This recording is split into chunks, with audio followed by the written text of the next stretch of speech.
Today we are celebrating the opening of the USA Nannuoshan online shop. Stay tuned to find out more.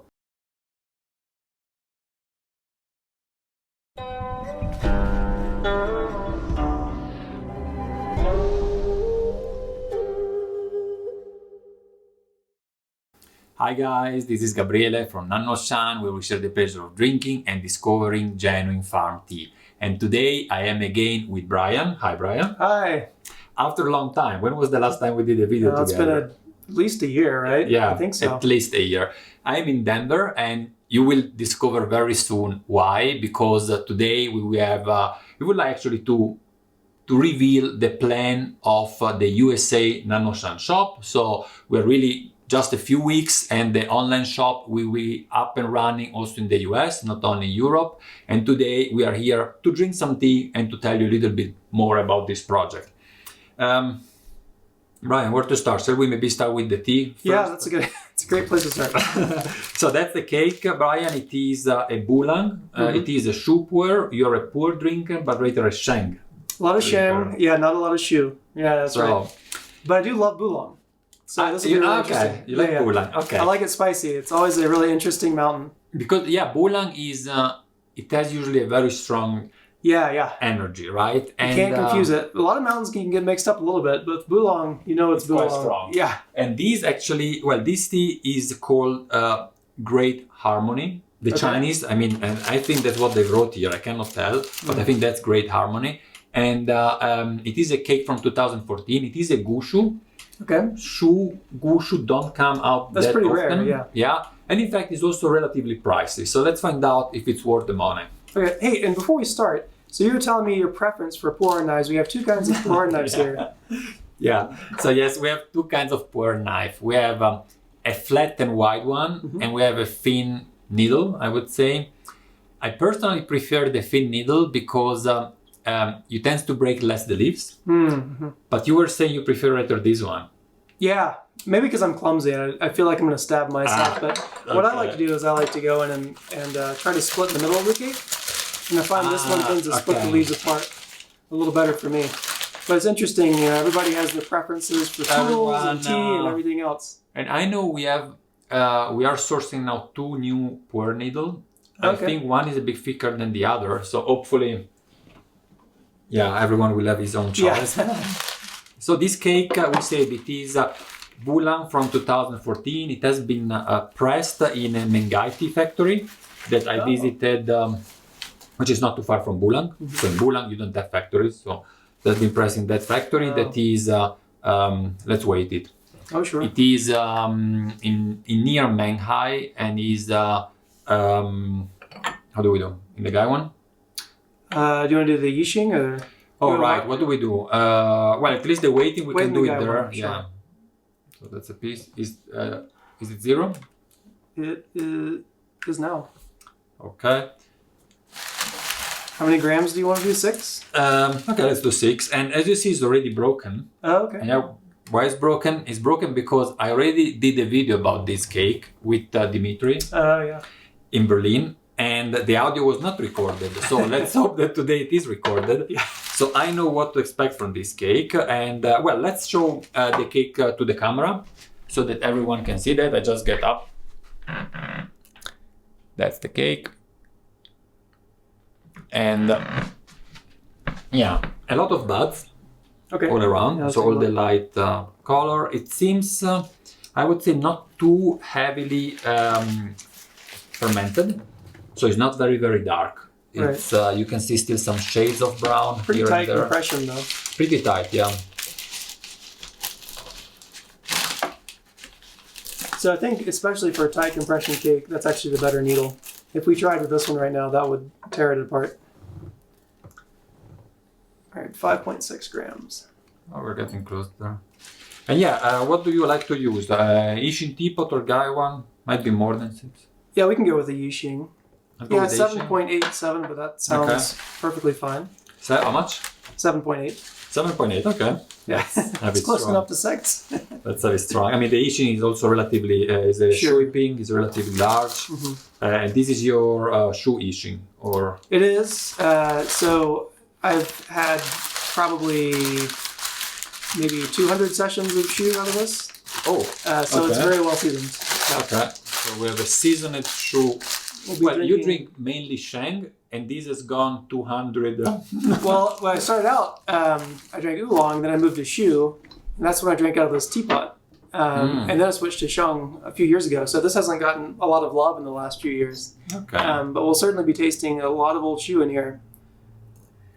So let's see how this goes. Yeah, so I am in Denver, and I am here because we are setting up the new warehouse for Nannuoshan in the US. So in just a few weeks, we don't know the exact date yet, but in just a few weeks, the Nannuoshan online shop will have 2 warehouses, one in the US and one in Europe. And just by going on the website, you can pick up your location if it's not done automatically. And you can choose if you're going to buy from Europe or from the US. Yeah, and the advantage is really quick shipping, right? Which also means quick returns if there's something that you want to switch out. And then what else? I guess customer service, of course, will be excellent because I'll be at the head of it. So yeah, because Brian, if you haven't understood it yet, is going to be or is already actually the manager of the US shop. Right. And some time ago, actually, we had a video on YouTube where I was asking and searching, was about 6 months ago, for a partner for the US shop because I'm not staying in the US forever. And when I told that to Brian, and you know that Brian and I have been knowing each other for a while because when I moved to Denver 3 years ago, we met because of tea. Yeah, it's been 3 years already. It's been 3 years, almost 3 years, 2.5. And Brian is the president of the Colorado Tea Society, and so this is why we came in contact. We did a few videos together, and so for me it was a perfect match because Nannuoshan is a partnership between quite a few people. I think we are about now 8 people working for Nannuoshan, all part-time, and it's all friends. So, super heavy. And so I live in Denver, so that's where we'll be having all the tea.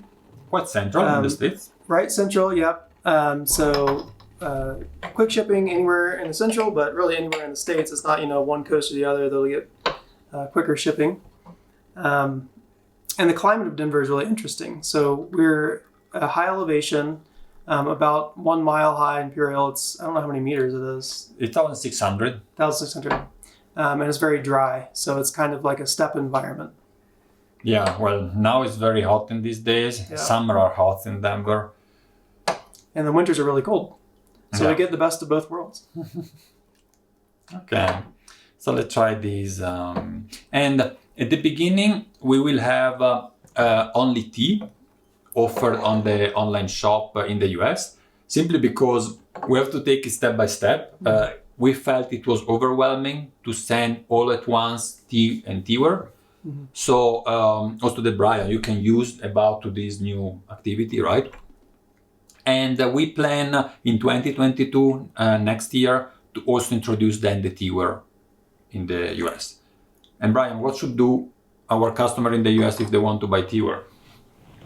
Wait until 2022.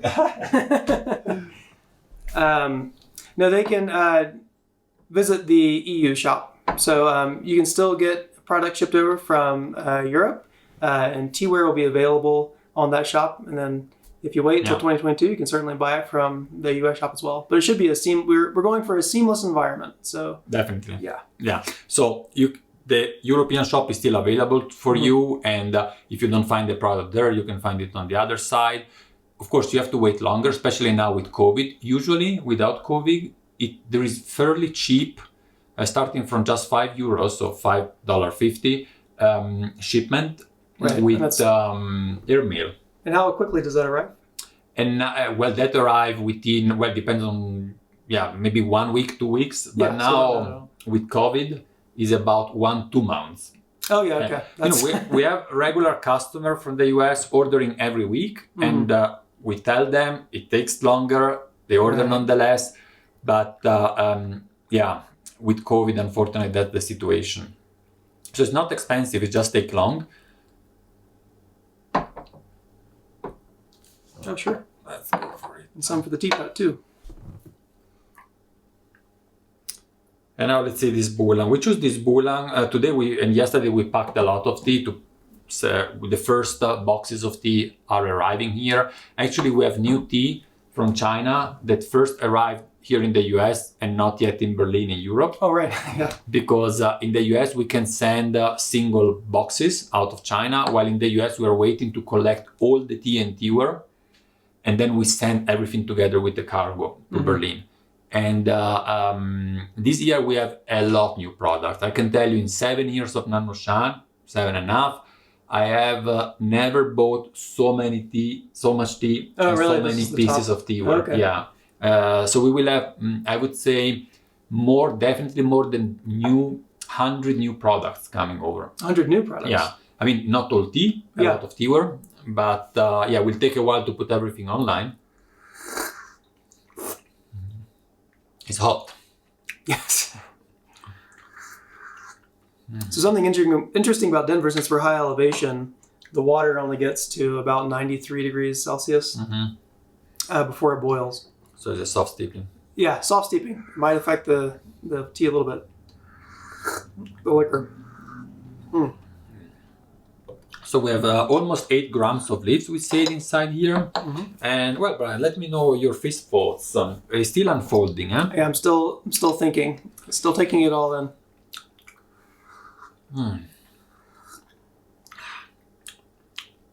I think it's going to be the second steep that's going to.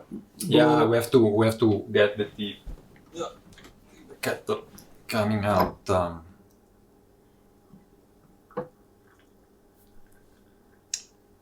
So here we go. So the first steep though is it's pretty light and smooth. I think we're still blooming with the tea. It's still steeping and breaking up the chunks. The color is dark amber. It's not. Yeah, it's not like coffee dark. Is like. We have to see how it evolves, because it could be because it hasn't been fermented very much, but also just because it's the first steeping. So. Right.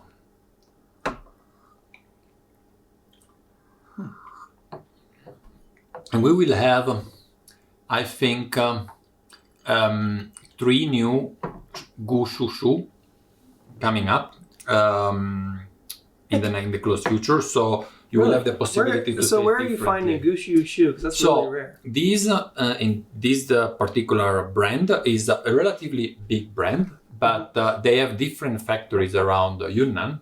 But we know personally this specific factory, so we tend to buy tea from this region because we know it is processed in this factory. Okay. That I said I visited in January 2015, and I like it. You know, it's just about 10 employees, so relatively small factory. Okay. I visited the fermentation room. Looks everything neat and nice, so we go for it.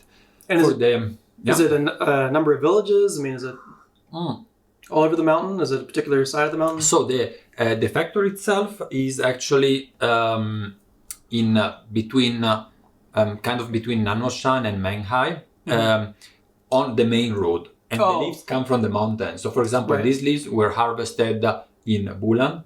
The farmer would do all the initial processing, and then they are just pressed in the factory and fermented. Multiple farmers, multiple villages for this one tea? No, it is just the one single. Yeah, just that farmer, and they do a product out of the tea from that farmer. Okay. So they have good connections there. And then for the other shoe, we are cooperating with a young guy. I say young because he's my age, and I forgot this.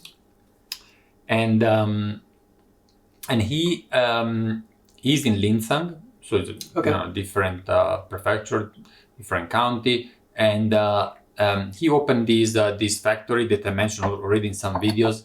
I think in 2012, with the purpose of offering only Gushu tea. Oh, okay. Yeah. So he has a little production. It's still everything done by himself and just a few employees, and that's why everything you get from him is a Gushu. Now, we have to say that Gushu is not a sharp line. And for him, Gushu are teas that he guessed they are about at least 100 years old. Okay. There are some other person that consider Gushu trees that are at least 300 years old. So you can just say tea from him is from fairly old trees, and it's not bushes. Old trees, good tea, yeah. I mean, the important thing is what's in the cup. And this is actually really good. So after the second steep, I'm curious what you think. This is my second steep here. This is your second, okay. And this, well, you could say this is like Coca-Cola color, I would say. Yeah, that's yeah. Yeah, it is. With maybe a little bit more reddish in it, but it's getting darker. But it's starting to wake up. Has a really interesting flavor that I can't quite put my finger on. Maybe vanilla.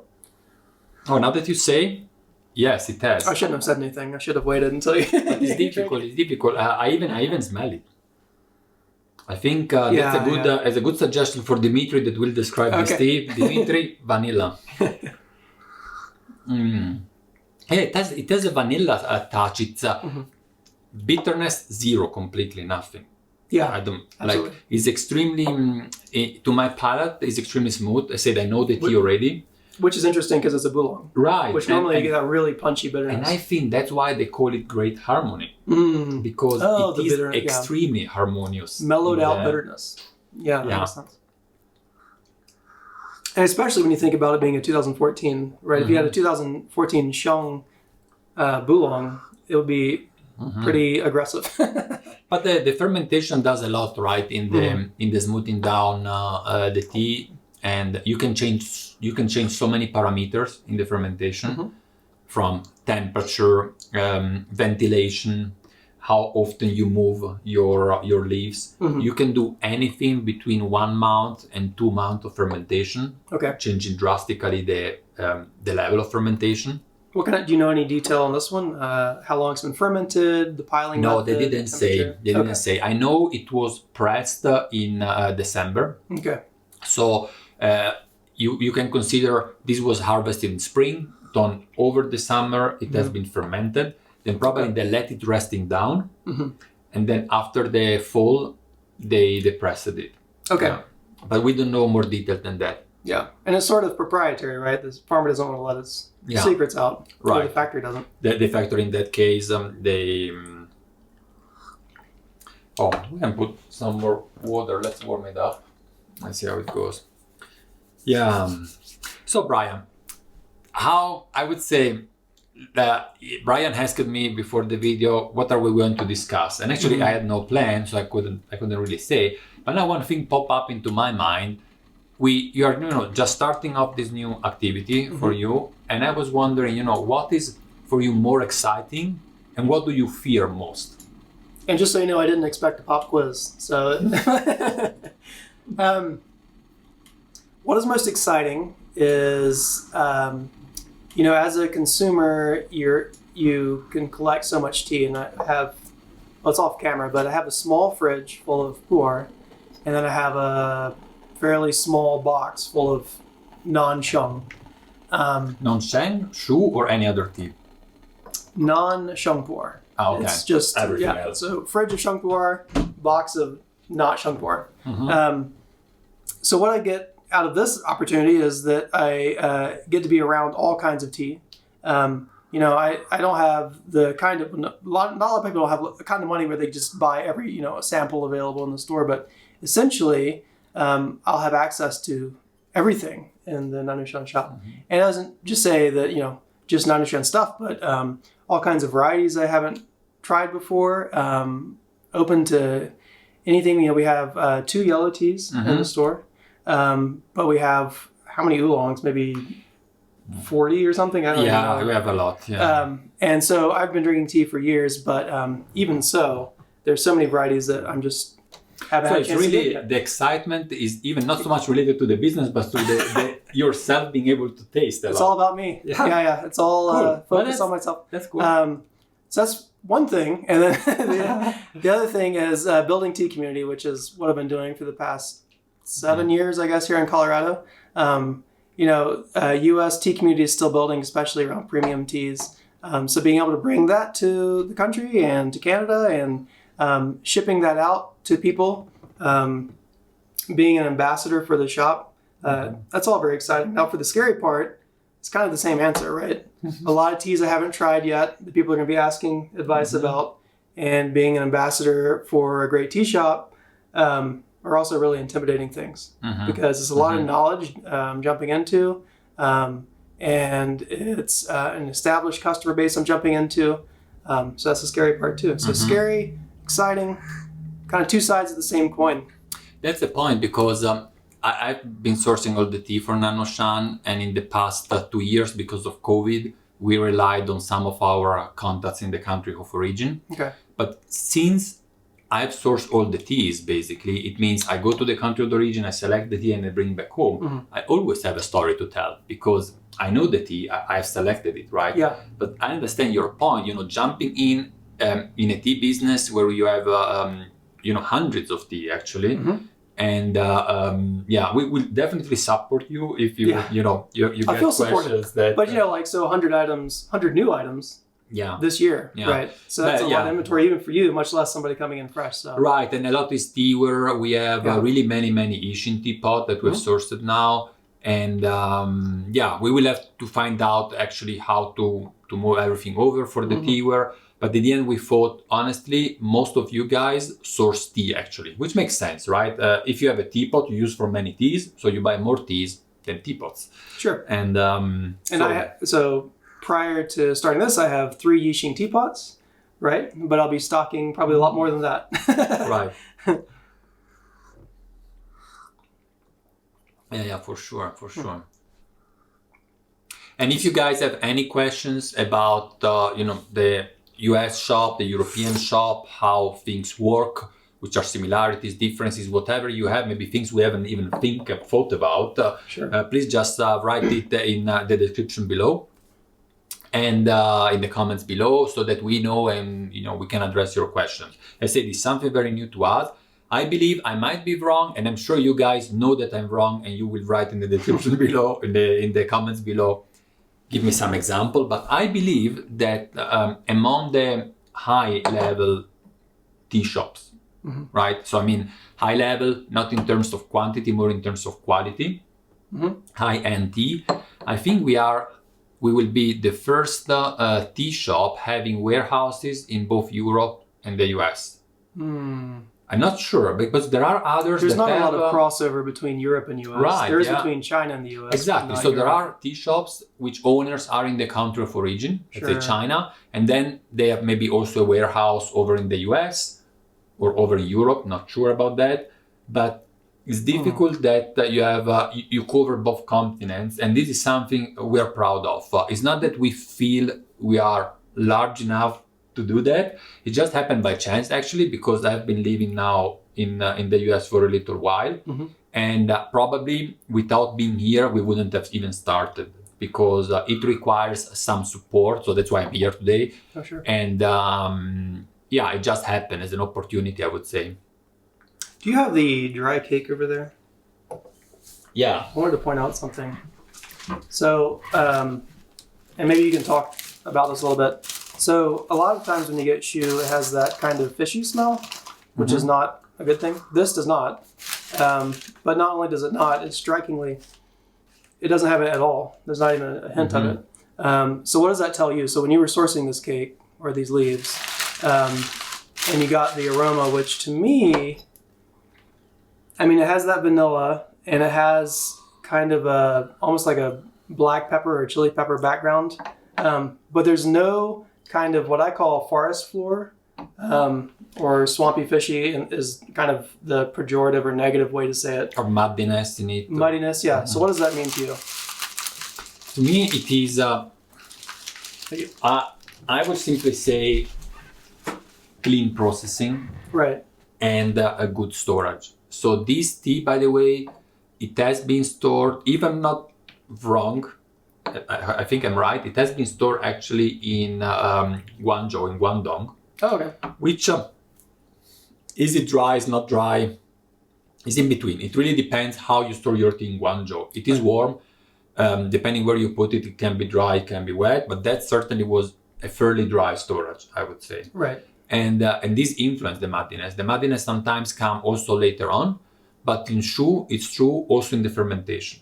And you have, in Shen comes over the year. In shu, if you over ferment the tea or you go too high with temperature. For example, if you allow your your pile, yeah. And you don't turn over the leaves often enough, you have these very high temperature then build up in the very center. Oh, okay. And at the end is these microbiological activities is decomposition. It's composting. It's composting, and it composts too much. Yeah. So it's you have to find a very narrow range where it's a shoe.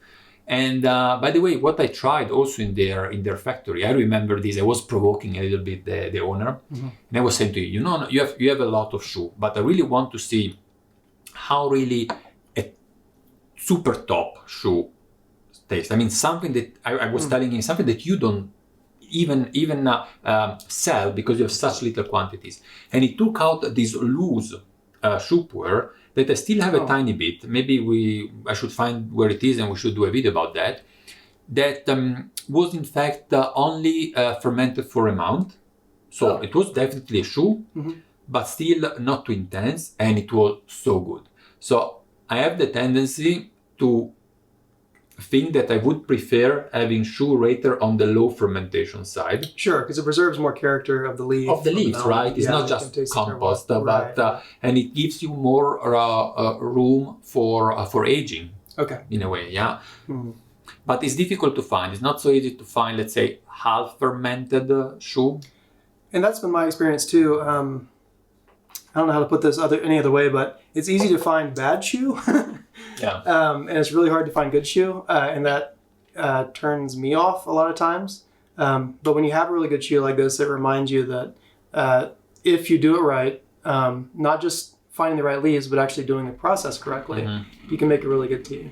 Yeah, it's in shoe processing is crucial. That's right. For sure. Yeah, I mean, you don't make bad leaves tasting good, but you can easily do the other way around and ruin really good tea. Absolutely. Yeah. Really good leaves. Or you can mute leaves. Yeah. Yes. Which I guess, in a way, you could take bad leaves and make them not taste like bad leaves, just make them taste like bad shoe. And maybe that's what you do with bad shoe, but good shoe, yeah, it's tough to find, and when you do find it, it's really special. And then it's also important for the customer to store it correctly, right? Because you can age shoe really well. Yeah. And actually, just the other weekend, we had a meet with the Colorado Tea Society. And we had shoe from 1986. Wow. And that kind of really old material is just really special when you get to try it. 86, you say? Yeah. Yeah, always really special. And how was it? Was it, how did it store over 30 plus years? Oh, I don't know. Because we didn't, you know what the storage was between time I drank But it. no, I mean, taste-wise was... Yeah, I mean, it was smooth, and I think, so when you store a shoe that long, it gets like this really round mouthfeel, and it's almost like syrupy, in my opinion. So it had that really rich, deep flavor that you just can't manufacture it. I see. What I wanted to mention, now that you, just one thing popped out to my mind. We sourced this tea with a suggested by a friend of mine. She's a pu'er lover, in particular, actually dark tea in general, so Shu Pu'er and other dark tea. And she told me I should go for this tea because it's particularly mellow and soothing for the body. Okay. So she likes in dark tea, in good dark tea, the effect on the belly actually, and how does it feel. And she was saying that she was feeling particularly good with this one. And I think I'm less sensitive to these aspects, but I think I understand what she meant in the sense that is so round and mellow the taste. Okay. You know what I mean? Sure. That it doesn't feel aggressive at all. Yeah, and I could see the opposite, right? If you're drinking like a sheng, like a 2021 sheng or something, which I really enjoy, like young shengs or something, but that can be really aggressive. Try not eating a breakfast and then drinking a really strong sheng. But this is the opposite. This is really soothing and coats the stomach. And it is 3:30 in the afternoon right now. We didn't have lunch. Oh, that's true. I guess we're testing the experiment. Yeah. And I feel fine. It feels good. Fine, yeah. Yeah.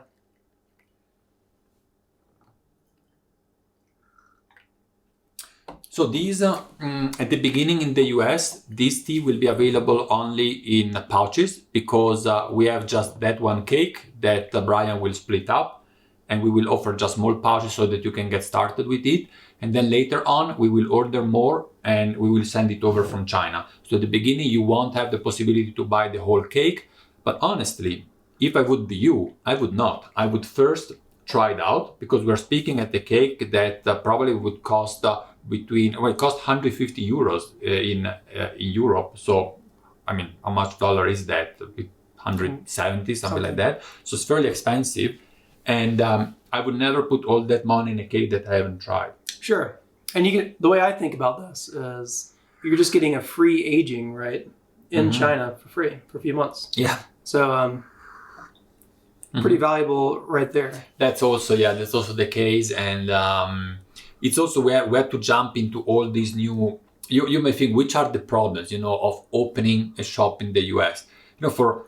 We are used about all the European regulation, and we know how to import tea in Europe and so on. But coming over to the US, and also Brian, like me, we are working for other companies. So you have to found a local company, and so you have to process all these aspects about bureaucracy, sending the tea over and making sure that it arrives. So it's setting up a warehouse, a packing station. It's things that you basically start from scratches. Right. So what are you tasting? What notes are you getting? There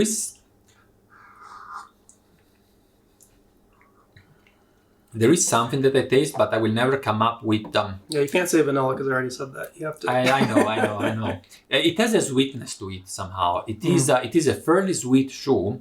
It is impossible to turn this tea bitter, I would say, because we have 8 grams. I intentionally put just half teapot. I feel just half teapot, and it's so smooth.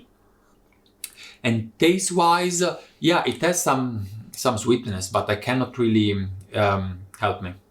Yeah. So I know what you're talking about. I don't know what it is either. That's why I was hoping you could name it.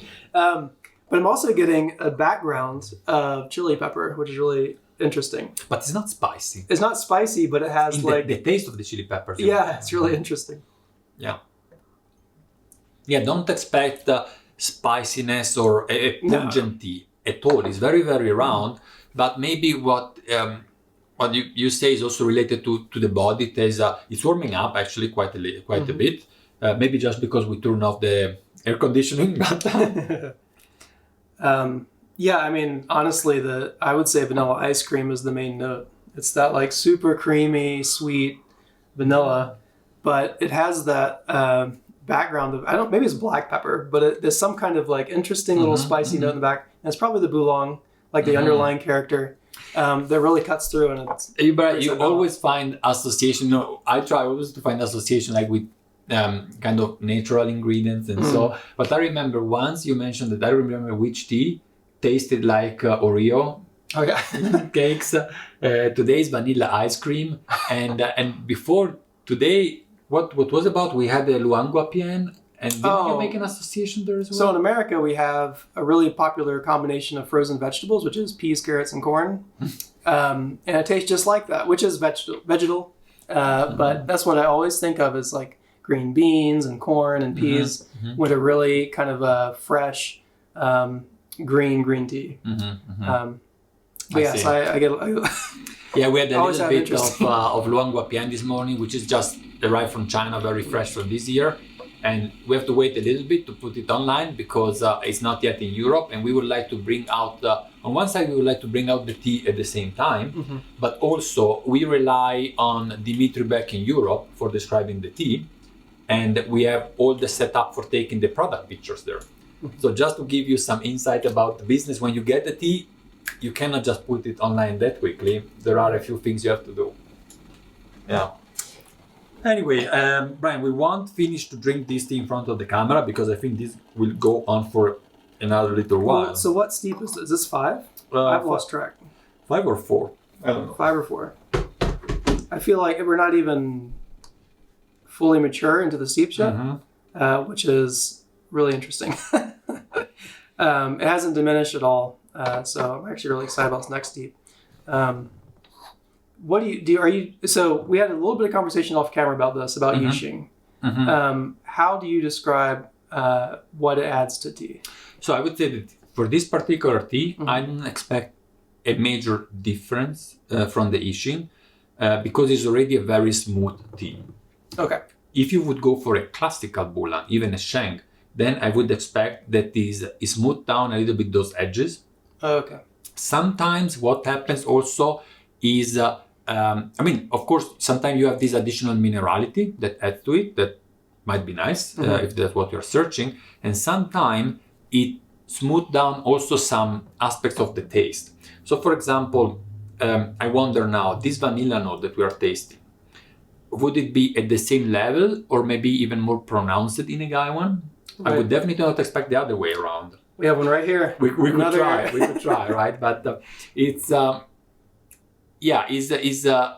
like Ishin for two aspects. Either it's or actually more than that. One is the smoothing aspect. Sometimes though, I like very, very hard Ishin material like Juni and tiny teapot for brewing very aromatic tea, like Gansong. And if the clay is not very porous, it still keep very, very well all those aromatic compounds. And on top of that, those tea that really need a lot of heat, Ishin teapot hold the heat better. Sure. So once it is hot, it stays hot. Okay. Many aspects actually, but what I was also saying to Brian at the very end, you can speak a lot about what is good, what is not, and the best thing is just to try out, to do a parallel tasting and making a comparison. Yeah. Okay, so let's this one here. I just want to emphasize this is still really strong. It's a strength that is different than the usual and traditional Bulang strength. It's more body than I don't know.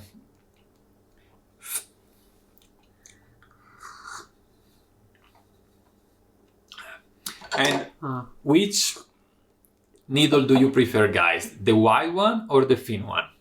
And tell us why. There's only one correct answer, by the way. Yeah, and there's all kinds of shapes too. There's actually have a better one than that. That's a little thinner.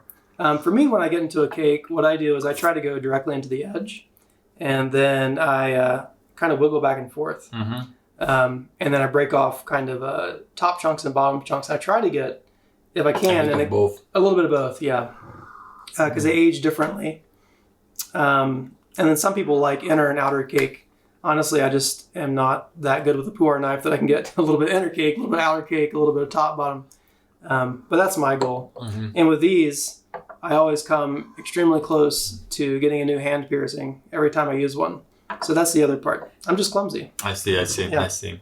And I say, we don't know exactly when the Nannuoshan shop in the US will be open. It's just a matter of weeks. If you want to know the opening date, you can subscribe just our newsletter because we will announce it there.